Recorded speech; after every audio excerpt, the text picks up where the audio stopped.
Ja sam pripremio na engleskom pročinu. Na engleskom. The title of proceeding is St. Jerome's in expositio mixto Amalak of Metz and William Durand, two of the most influential theologians of the liturgy in the Middle Ages. For this research, we used recent publications of two authors mentioned in the title.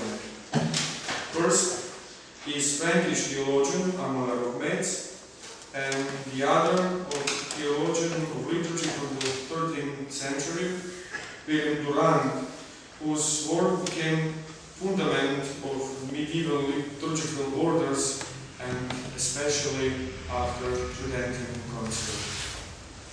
Amalak of Metz is born in the end of the 8th century in Burgundy, around 809. He became Archbishop of Trier in the Frankish kingdom. He started to write his liturgical writings around 813. After death of Charlemagne, he lost his archbishopric but came into King's mercy again in 825. 10 years later, he became Archbishop of Lyon. His life and work are dedicated to the revelation of liturgical symbolism.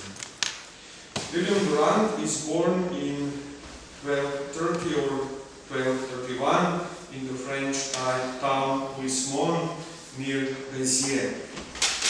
He was influential in the French church hierarchy, where he had various services and honors. The title of Canon of Magdalon achieved in 1251, and since 1254 he was a spiritual assistant on the church in Narbonne. From 1255 he studied canon law in Modena. During the pontificate of Clement IV, he became a curate priest in Rome.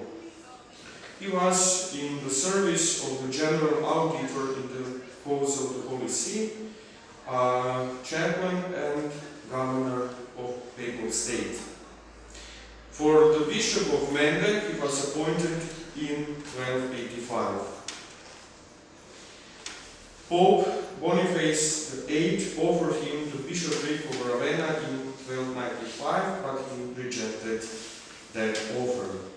That succeeded him on the 1st of November 1296. The epitaph on his grave in the church of Santa Maria sopra Minerva in Rome testifies about his influence, honor, and importance of his writings. For today's proceeding, we have researched the reception of St. Jerome's works at both mentioned authors. Medieval authors do not use patristic thought in the original sense. Patristic thought is not theologically deepened. The purpose of the use of patristic sources was for the justification of their teaching or their liturgical practice. But compilatory methods of compilation of research authors transmits patristic thought in the succeeded periods. A dose of originality is also present in the research context.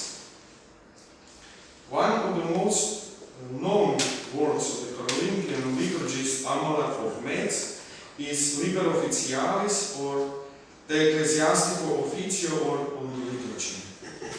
This work achieved wide-reading publicity during the Middle Ages. Jean-Michel Hansen found 74 manuscripts that circulated during centuries. The manuscript passed throughout 3 redactions. In the preface, Amalak gives testimony that his commentary is written in the desire to know the purpose behind the order of the Mass.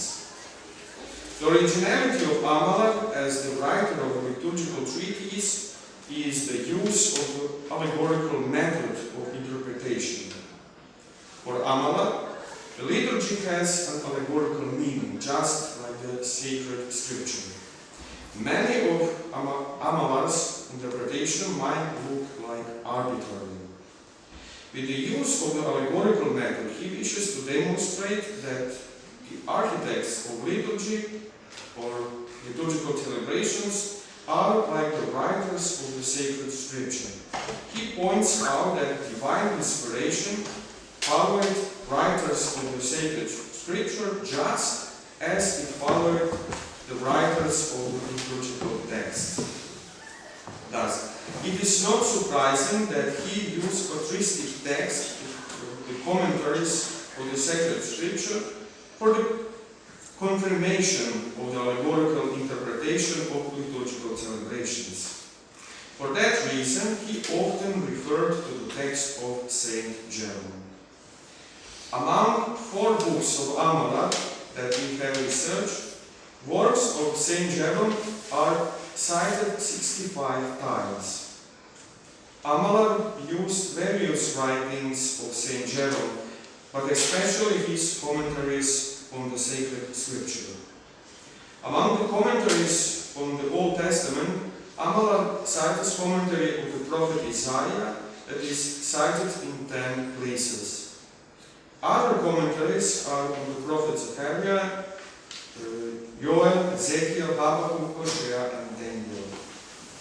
Jerome's commentaries on the New Testament used by Amalar include commentary on Matthew, letter of St. Paul to Titus, Ephesians, and Galatians. Other Jerome's works are from his letters or epistles.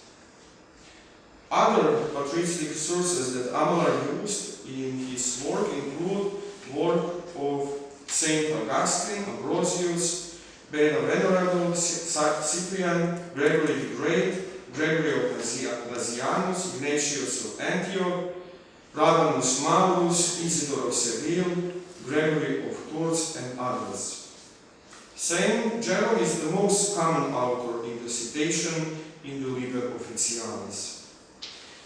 Modern authors point that Jerome has no deepened theological insight like Saint Augustine.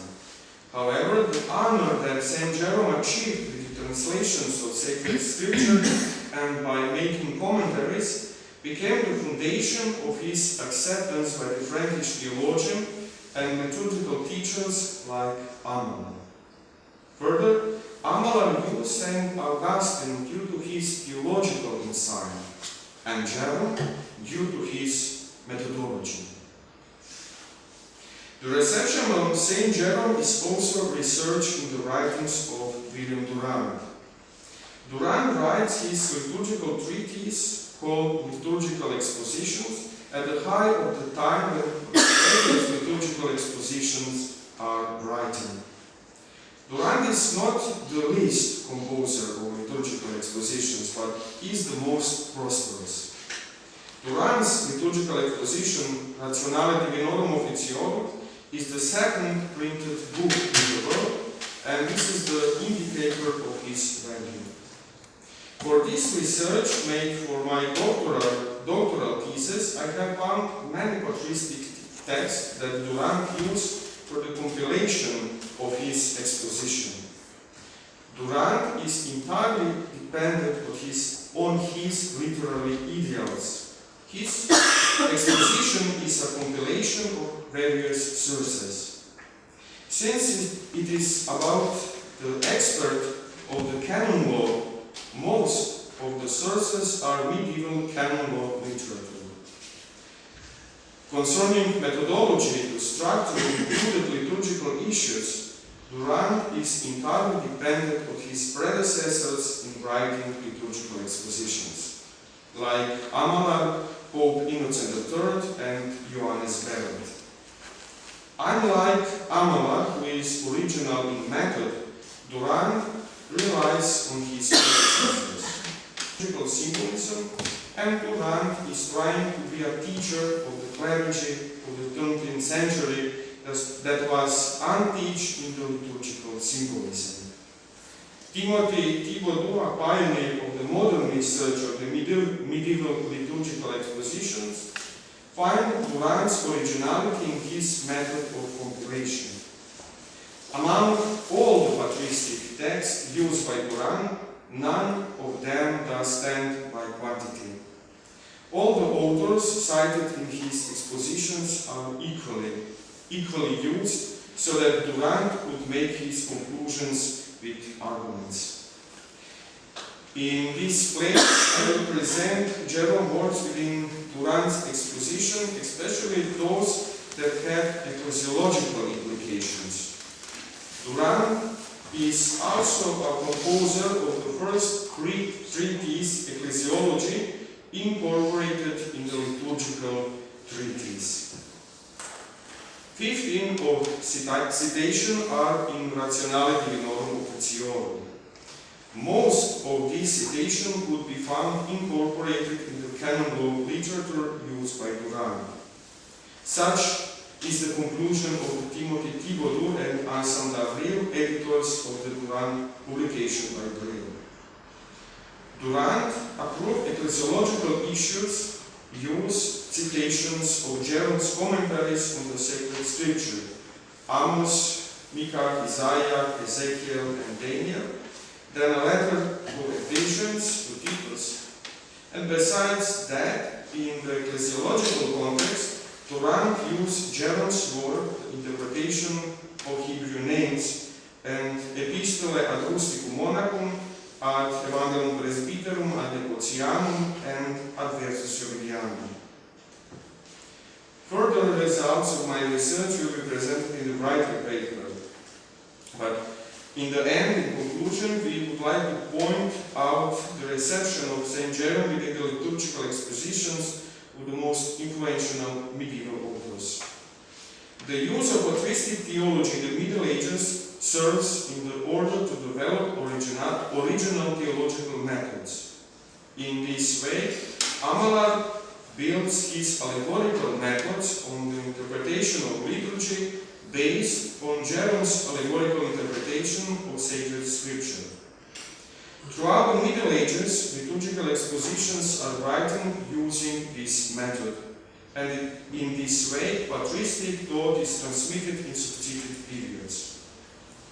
Durand was most successful in the transmission of the patristic thought, not just with the allegorical method, but with his compiling.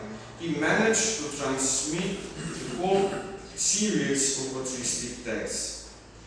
The unique value of Durand's work is in the incorporation of ecclesiological subject in the liturgical exposition. In this way, Durand formed ecclesiological treatise before the first whole treatise, the Ecclesia. Both research authors influenced the understanding of the liturgy until the last liturgical reform in the 20th century.